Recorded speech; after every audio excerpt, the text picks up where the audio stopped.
Hello, everybody. Today we'll be working on IELTS listening and the toughest module of listening, that is multiple choice questions. Let us go with the sections now. This exam has got 4 sections called as listening, reading, writing, and speaking. 30 minutes for listening, 60 for reading, 60 for writing, and 11 to 14 minutes for speaking. There are 4 parts in listening, 3 parts in reading, 2 parts in writing, and 3 parts in speaking. 40 questions in listening, 40 questions in reading. Writing is 400 words for task 1 and task 2, and speaking is face-to-face interviews. Today, our focus area is going to be listening. Now, what is listening? Well, there are 4 parts of listening. In part 1, there'll be 2 speakers, 10 questions, and the topics are going to be of very general interest like a house, rent, cafe, food, hobbies, jobs, parks, etc. In part 2, there is 1 speaker and there are 10 questions. Again, they are of very general interest like a TV program, a picnic, a sport, etc. In part 3, there are 2+ speakers with 10 questions, and this is purely academic in nature.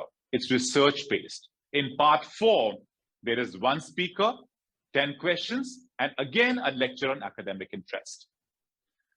Now, how many types of questions do we have? Well, in listening, there are many types of questions.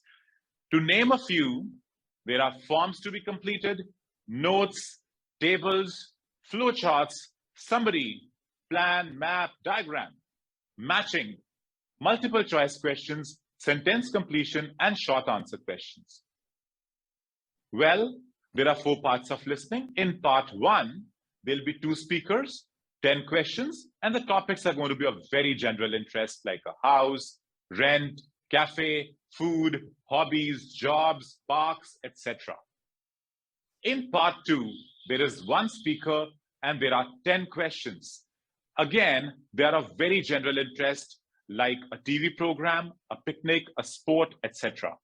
In part 3, there are 2+ speakers and a conversation or a discussion is going on. Whereas in part 4, there is 1 speaker who gives a lecture. Let us see the types of multiple choice questions that you are going to see. Now see this question typically. Question number 11 and question number 12. There are 2 letters to be filled in, A to E. There are 2 age groups that are increasing the number of holidays with BC travel. So let us see A, B, C, D, E. 5 options are there. You have to choose 2. And what do you have to do with them? You have to fill on question number 11 and 12. Now, suppose your options are B and C. You can write 11 B and 12 is C. You can also write 11 as C and 12 as B. That's perfectly fine. Not a problem at all. Let's see the next type. Now, this is question number 21. Choose 2 letters A to E, which means that 31st question will have 2 answer choices.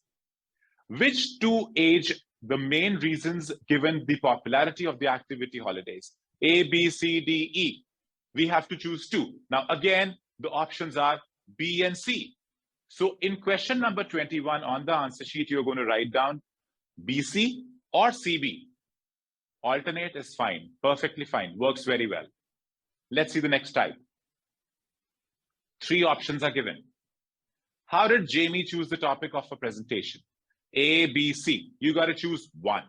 Let's see the next type. Choose 4. How did Jamie choose the topic for a presentation? A, B, C, D, and that's it. We need to choose 1 out of 4. Why are these tough? Well, let us see the first reason why are they tough. Reason number 1, confusion between the options. They are always going to speak about the options. Multiple options. First they'll speak A, then C, then B, then D, then again come back to A. Choices look similar. That is the second thing which is making these questions very tough. The choices are absolutely similar. Distractions. They create a lot of distractions. For example, what's your phone number? They'll speak the first phone number. Then they'll change something in that. Again, speak it out. They'll distract you. Continuously, they keep on distracting you. Use of synonyms. Now what happens? A lot of synonyms are used. So you get confused. Next, options keep changing. A, C, D, B. They keep changing options. So you get confused. Unclear format. Majority of the students who fail in these types of questions is because of this last reason, and that is the unclear format. They do not know what is to be done. Now the tips. Well, you should use your 1 minute very judiciously. You know, there is 1 minute break between every section. You should read ahead. Read ahead. Mark the keywords. Whenever you are ready, when the speaker speaks, your keywords should be ready with you, which is very important. Tip number 2, keywords play a very important role. The keywords are different options that differentiate meaning between the choices. Now, for example, there's a red car, a blue car, an orange car. Now, car is common. Red, blue, orange. Mark them so you know that these are the keywords. Number 3, don't write the first answer that you hear. Remember that they are going to trick you, and that is the concept. If the trick is unclear, you're going to choose the first option that comes across, and definitely is going to be wrong. Guaranteed. More tips. Tip number 4, do not waste too much of time on one question. If you're unable to get the answer, or you are unsure, you're pretty confused with what is to be done, make an educated guess and move on. Forget it. We'll come back to it later. We'll guess it on. Doesn't matter. 5th, there are some scary words like but, however. Be careful about them. 6th, your answers will just be a letter, not a word. Be cautious while transferring. In a paper-based test, mostly the people get very confused. What they do, they hear red car and they write down the red car, whereas the choice answer is A. So it goes wrong.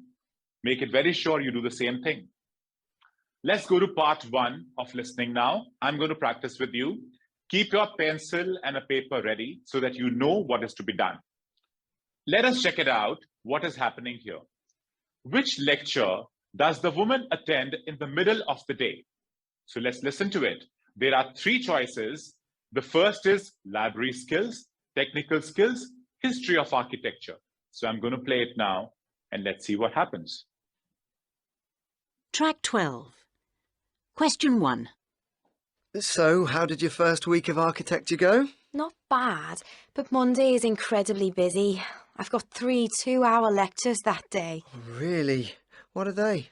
Well, we start with construction at 10 o'clock. That's really just engineering theory. Then I have an hour off to go to the library and catch up on some reading. And at 1 o'clock we have a lecture on computer-assisted drawing. And that's learning how to use computer programs to help you design buildings. No time for lunch then? No, exactly. And we finish the day with a lecture on history. Whoa, that is a full day. All right. So now you're done with the first part, first question. There were 3 choices, and you have to make it sure that you answer the right one. You have to rewind this video to do it again. Don't worry. Mark your answers on the answer sheet. We'll come back to it later. Question number 2. Now, in this case, you have to choose 2 choices. 2 letters you have to choose. So I'm going to play the audio, and let's see how it works. Question 2. You will hear a man telling a group of hikers what to take on a bushwalk. Now, we recommend that you get yourself a small bag to carry your supplies in, but please not a heavy rucksack. The lighter the better. Make sure you wear a good pair of hiking boots with thick socks. You'll need a decent-sized plastic water bottle that can be easily refilled. Don't bring cans of soft drink, as they don't quench your thirst. And we'll be stopping for a picnic lunch, so please bring sandwiches or fruit, that sort of thing. And we recommend a wide-brimmed hat to protect you from the flies, which can be pretty irritating at this time of year.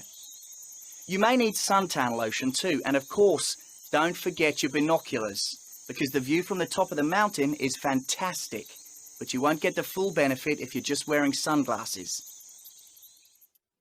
Now, if you listen to this conversation again, you will notice that there's a lot of background sound of sparrows, of chirping. You know, this is a distraction for you.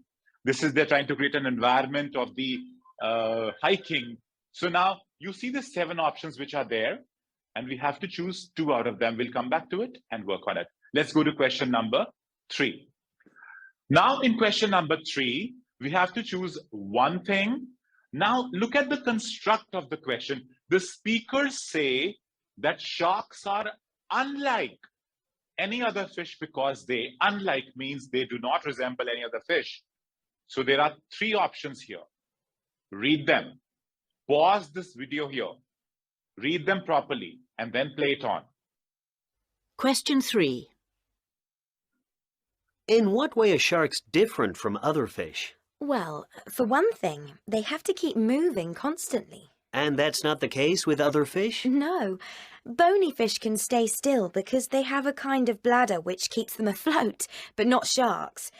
Basically, they're heavier than water, you see, so if they don't keep moving, they sink. Is that so? And another interesting thing is that they can't swim backwards, though they're not alone there, actually.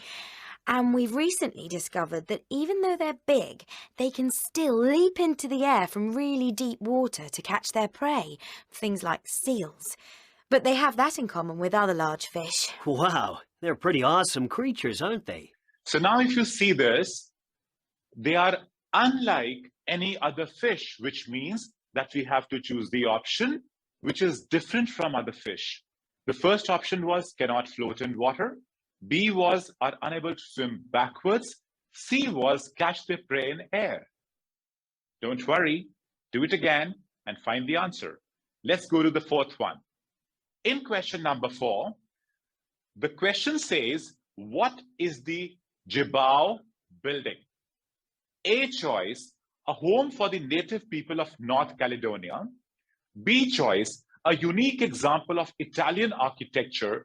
C choice, a place to learn about Kanak culture. So I'm going to play the audio. Figure it out. What's the answer? Question 4. The Chibao Centre is a magnificent building that symbolises the existence of the Kanak people, the original inhabitants of the islands of New Caledonia in the Pacific Ocean. It was designed by the world-famous Italian architect Renzo Piano and was opened to the public in 1997. The centre itself is based, in every detail, on the layout of a traditional Kanak village, made up of 3 sections which contain exhibition spaces, a library, as well as conference and lecture rooms. It's surrounded by beautiful gardens and is naturally ventilated with many spaces open to the elements. All right. Now, this question is a very unique question. You know what happens here? Everything is spoken. North Caledonia, Italian architecture, and Kanak culture. But the answer is not going to be simple. Figure it out. Let's do question number 5 and 6 and 7. Now, in this question, which 3 things does the woman like? So now A, B, C, D, E, F, G. There are 7 things here. We need to choose 3 by discarding 4. This is going to be about the planes. It's a very good idea if you read all the options because you'll get a hang of the idea, hang of the topic, what the topic is all about. So I'm going to play the audio. Questions 5 to 7.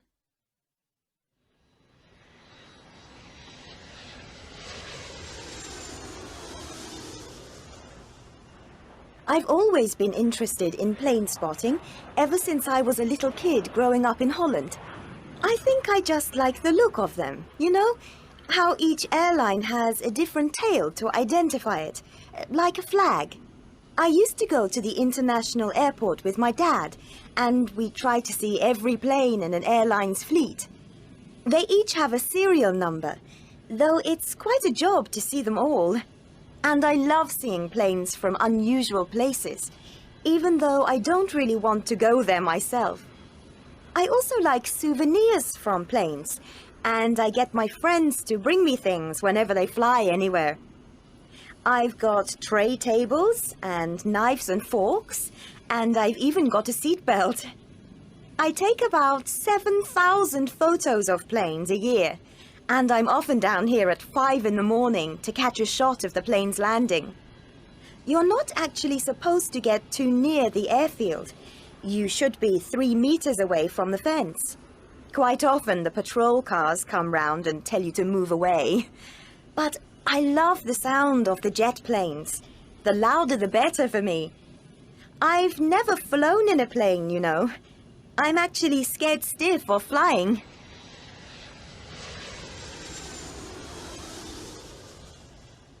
Okay, so now did you hear the background sound? The background sound is of the aeroplanes. So now what is happening here? The woman is speaking about everything one by one, but she's ruling out the options. Rewind this audio and you will come to know what the answers are. Let's check out the answers now. First is B. Second, we had to choose 2 choices. That's B and D. Third is A. Fourth is C. Fifth, sixth, and seventh can be in any order, A, D, and F. With this, we come to the end of our session. I'm going to prepare a lot of multiple choice question videos. Do not forget to subscribe to this channel and watch the next parts of multiple choice questions.